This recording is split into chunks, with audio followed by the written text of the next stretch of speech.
Something I hope really happens with the new edition of Dungeons and Dragons is that they bring back something called prestige classes. Prestige classes were typically classes with special prerequisites that you would have to make before taking, and they would typically only have 5 to 10 levels.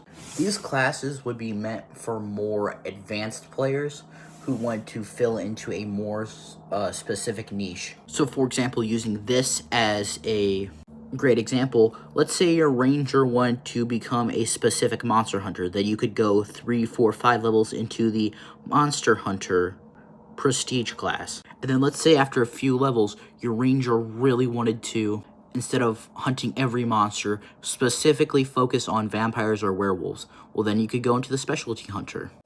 And all while doing this, they could take a couple levels into cleric to even get divine magic to help them hunt down these undead.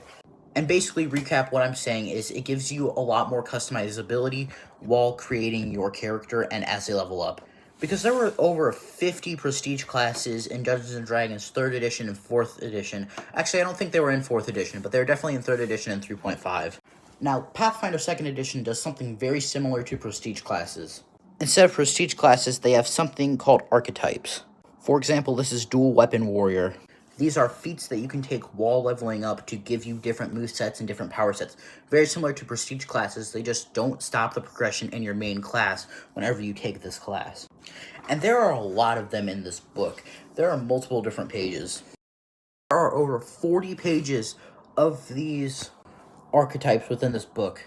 And now I will see a lot of people within this comment section, or I'm assuming at least say, well, the prestige classes within Dungeons & Dragons were replaced by your subclass. My counter-argument to that is that most DMs will only let you pick one subclass.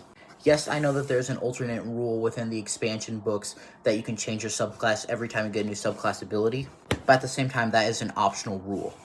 So with D&D 5.5, I think it would be a really cool idea if they do something either like the archetype system that Pathfinder has, maybe even bring back some older prestige classes, or maybe even do universal subclasses. Subclasses that give you different abilities, but any class can take.